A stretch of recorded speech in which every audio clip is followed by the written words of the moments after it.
बंगाल की राजनीति में भूचाल आ गया और भूचाल इतना आया कि यह एम्बुलेंस में आईसीयू में भर्ती करने लायक हो गया।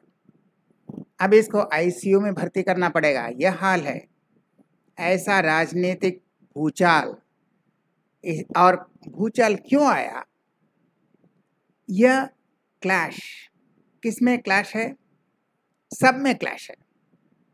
राज्यपाल का साथ, पुलिस का साथ, भ्रष्टाचार का साथ, राजनीति के साथ, न्यायालय के साथ, अदालत के साथ, सीबीआई के साथ। यह हर कोई क्लैश, हर जगह क्लैश। और इसीलिए बंगाल की राजनीति में जो भूचाल आया है, अब बंगाल एक अस्वस्थ, बीमार हो गया है इस क्लैश की वजह से। और ये मत सोचिए कि ये अभी का है, ये तो पहले कांग्रेस ने बर्बाद किया था, उसके बाद वामपंथियों ने बर्बाद किया था, तो ऐसे ही ये बर्बाद हो चुका है। अब ये क्लैश, हर किसी के साथ क्लैश। तो देखते हैं कैसे बंगाल में यह एम्बुलेंस से आईसीयू में जा रहा है। पहले देखिए, Justice Abhijit Ganguly, Calcutta high court, इसने एक पूर्व एससी जज के साथ माणिक भट्टाचार्य के गुप्त समझौते के बात की थी। एससी के एक पूर्व जज माणिक भट्टाचार्य, जो शिक्षक भर्ती घोटाले में अभियुक्त है, उनके साथ एक पूर्व एक्स एससी जज के गुप्त समझौते, सेटिंग की बात की थी। और सीबीआई के अश्विन जी से पूछा था कि क्या सीबीआई इसकी जांच कर सकती है। सीजीआई से पूछे, सीजीआई के सामने यह मामला उठाए, यह पूर्व एससी के जज माणिक भट्टाचार्य के साथ क्या अनैतिक समझौता किया है। तो ये पहला, जज के साथ जज। उसके बाद कोलकाता हाई कोर्ट ने सीबीआई ईडी को जांच नहीं सौंपने पर बंगाल सरकार पर 50 लाख का जुर्माना लगाया। यानी high court versus Bengal government. उसने ये भी कहा, जस्टिस गांगुली ने यह भी कहा कि आप गरीबों के पैसे से खेल रहे हैं। सीआईडी को नहीं पता कि पैसे किसने लिए, लेकिन मैं जानता हूं। तो सीआईडी ने क्यों सीबीआई ईडी को केस नहीं सौंपा, इसलिए 50 लाख का जुर्माना। तो न्यायालय वर्सेस आपका सीआईडी। इसके बाद जस्टिस अमृता सिन्हा, ये भी कोलकाता हाई कोर्ट के जज हैं और बहुत ही रेस्पेक्टेड जज हैं, इलस्ट्रियस जज हैं। उन्होंने कहा मिथिलेश मिश्रा को ईडी टीम से हटाओ। ईडी टीम में मिथिलेश मिश्रा एक बहुत बड़े पोस्ट में है, एक सीनियर ऑफिसर हैं। पहले कहा ईडी टीम से मिथिलेश मिश्रा को हटाओ, वह सक्षम नहीं है। हालांकि उन्होंने कहा कि वह सक्षम नहीं है, लेकिन कुछ लोगों का मानना है कि वह इनडायरेक्टली कह रही है कि यह भ्रष्टाचारियों के साथ मिला हुआ है, इसलिए इसको हटाओ। हालांकि उसने कहा था कि वह सक्षम नहीं है, वह केपेबल नहीं है, वह कॉम्पिटेंट नहीं है, इसलिए मिथिलेश मिश्रा को हटाओ। यानी न्यायालय के साथ ईडी के साथ एक पर्टिकुलर अधिकारी, ईडी के एक सीनियर ऑफिसर वर्सेस न्यायालय। तो न्यायालय के साथ कभी पूर्व एससी जज का, कभी बंगाल गवर्नमेंट का, कभी सीआईडी का, और कभी ईडी के टीम के एक व्यक्ति के साथ ये क्लैश। ये कितना जस्टिफाइड है या नहीं, ठीक है या नहीं, ये तो अलग बात है, लेकिन क्लैश कहाँ कहाँ पर क्लैश हो रहा है। इसके बाद और एक क्लैश देखते हैं। अब गवर्नर, अब राज्यपाल भी आ गए। राज्यपाल ने कोलकाता पुलिस फोर्स पर सीधा निशाना किया। क्या कलकत्ता पुलिस मेरी जासूसी कर रही है, मुझे कलकत्ता पुलिस हटाओ और मुझे सीआरपीएफ सुरक्षा चाहिए, मुझे सेंट्रल फोर्स चाहिए, मुझे कोलकाता पुलिस नहीं चाहिए।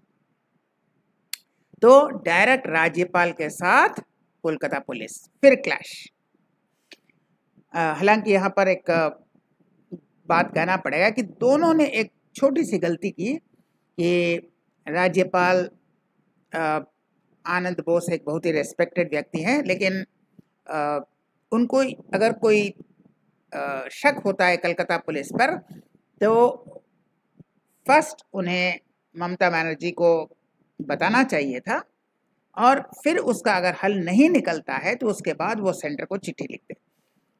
सेंटर को चिट्ठी लिखने के पहले ममता बनर्जी से एक बार बताना जरूरी था। उन्होंने डायरेक्टली ही सेंटर में चिट्ठी लिख दिया, और ममता बनर्जी की तरफ से या बंगाल गवर्नमेंट की तरफ से गलती हो गई कि जैसे ही चिट्ठी मिला उसे राजभवन में जाकर उससे मिलकर मसला हल करना चाहिए था, लेकिन यहाँ उल्टा हो गया।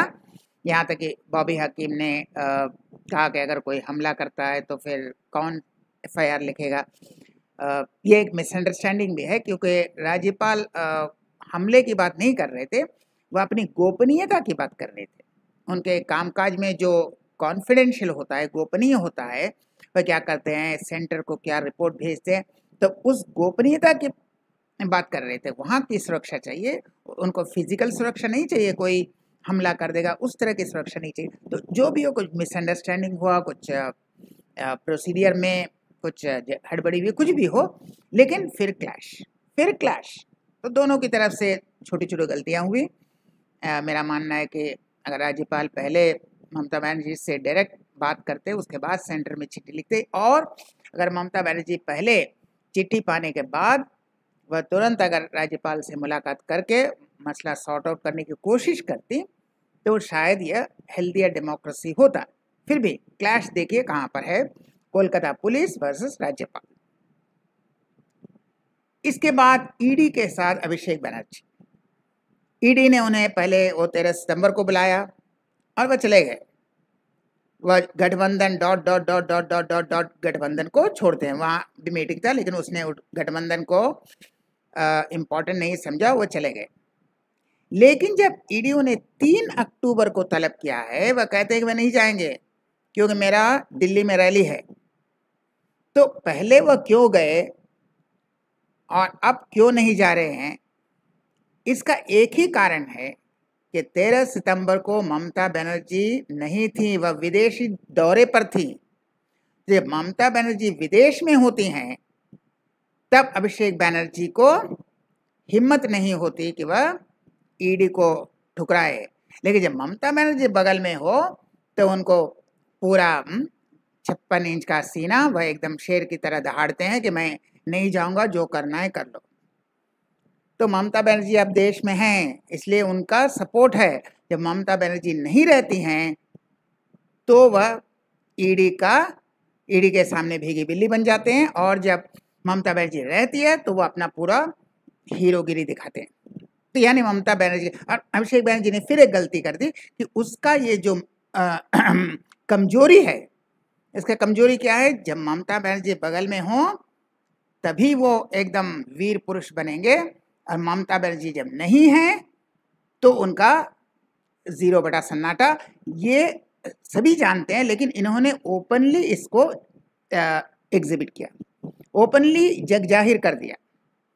हालांकि सभी जानते हैं ममता बनर्जी नहीं है तो अभिषेक बनर्जी 0, सोनिया गांधी नहीं है तो राहुल गांधी 0। राहुल गांधी तभी तक हैं जब तक सोनिया गांधी, और अभिषेक बनर्जी के भाई यही हाल है। वैसे अभिषेक बनर्जी और राहुल गांधी का IQ लेवल सेम है, उनका पॉलिटिकल IQ सेम है, तो ये दूसरे पर डिपेंड। लेकिन इन्होंने इसे ओपनली जग जाहिर कर दिया, या तो दोनों में नहीं जाते या दोनों में चले जाते, 3 अक्टूबर को भी चले जाते। तो देखिए मैंने अपना रैली है फिर भी मैं आया, मैं कितना कोऑपरेट करता हूँ, ये दिखा देते। लेकिन ये थोड़ा पॉलिटिकली मैच्योर हैं तो गड़बड़ कर दिया, एक बार चले जाते हैं। अब क्योंकि ममता बनर्जी उस वक्त विदेशी दौरे पर हैं, और जैसे ही ममता बनर्जी वापस आती हैं तो फिर ये कहते हैं हम नहीं जाएंगे, जिसको जो करना है कर लो, हम नहीं जाएंगे।